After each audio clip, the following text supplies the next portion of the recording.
Thank you for having me. What is your reaction to this news about Congressman Franks? I think it's disheartening.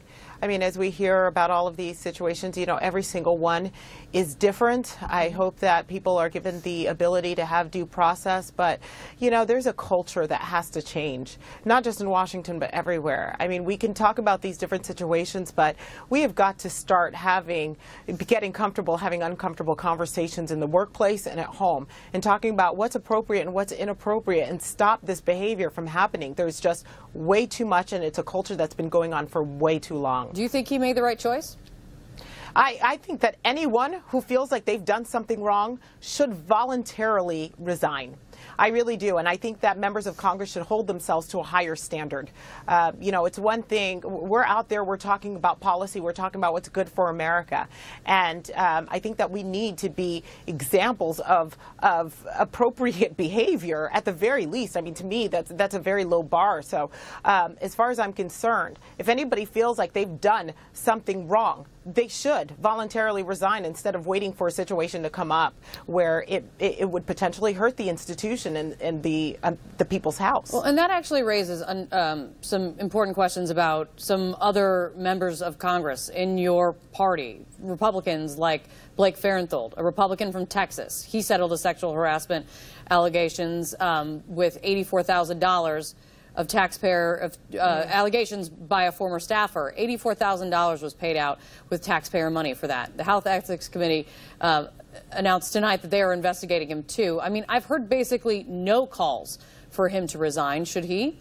Well, again, this is a culture of behavior, and I don't think he thinks he's done it wrong. But the fact is, someone was paid off. And what's really frustrating to me is that the money was used, it's taxpayer dollars that was used, which is exactly why I introduced the bill, the STOP Act, which is stop taxpayer obligation to perpetrators of sexual harassment. I mean, again, this is something that to me shouldn't have been in place at all. We're using taxpayer dollars to settle these cases. So should Ferenthold resign? I think that he should voluntarily resign because I believe we have to hold ourselves to a higher standard. And where he may not feel like his behavior was inappropriate, obviously somebody did. Obviously people felt uncomfortable. And so I think we need to make sure we evaluate ourselves. And again, this is about getting people to take responsibility for what they do and changing the culture that's in Washington. And Congressman, you were one of the first people to actually call for him to resign. So I just want to make sure folks are actually noting that this evening that you did. Al Franken, of course, announced his resignation today. And when announcing that he is resigning, he said this.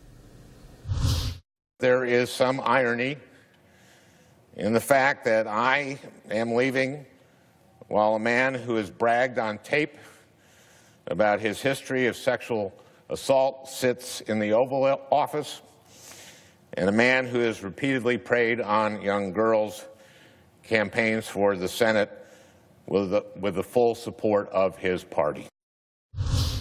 Congresswoman, do Democrats now have the upper hand, the moral high ground here?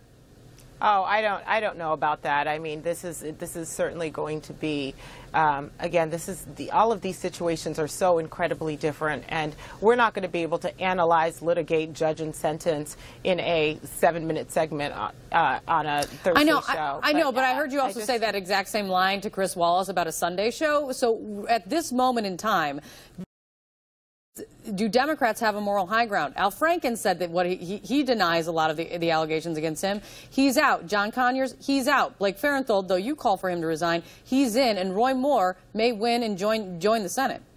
Moral high ground. I mean, this is not about a left-right issue. This is about what's right and what's wrong. I mean, I have 2 girls that I'm raising. So to me, this is not a left-right issue. This is about us, all of us members of Congress that have to be able to make sure that people have a voice, and we have to stop this behavior. And not just about going after individual people, but stop these things from happening in the future. So this is not a right or left issue. Unfortunately. I'm I'm a Republican member in the Congressional Black Caucus, and we feel the same way about, making sure that we're protecting the rights of women. So, and anyone, by the way, in the workplace who feels like they've been harassed or who are uncomfortable. So, look, Congressman, I hear you, but unfortunately, this is looked through from a political lens when it involves any politician, which is why this is always a different situation. But you mentioned the Congressional Black Caucus. Let me ask you this. Civil rights icon John Lewis announced today that he's skipping the opening of a new civil rights museum in Mississippi this weekend because the president is going. In response to that announcement, the White House issued a statement, and this is what they said. They said that we think that these members of Congress, we find it unfortunate these members of Congress wouldn't join the president in honoring the incredible sacrifice civil rights leaders made to right the injustices in our history. What's your reaction to this, considering that John Lewis is one of those civil rights leaders? Well, I have a lot of respect for John Lewis. I know him as a great man who comes to me every day and says hello and asks me how my children are. I mean, we may not have the same views on every single policy, but I know that he cares about people and he feels very deeply about this issue. But I think if anybody should be going to civil rights museums and to learn about the suffering and I would say the triumph of Black Americans, it should be the White House, and I think that we should welcome that type of participation. But then again, these are my opinions, and everyone is entitled to how they feel, and I'm not going to tell Congressman John Lewis how to behave. He's really well respected. Well, what do you make of that White House statement, though? Do you think they don't understand that John Lewis has fought for civil rights and is a civil rights leader? I think they understand that, and I think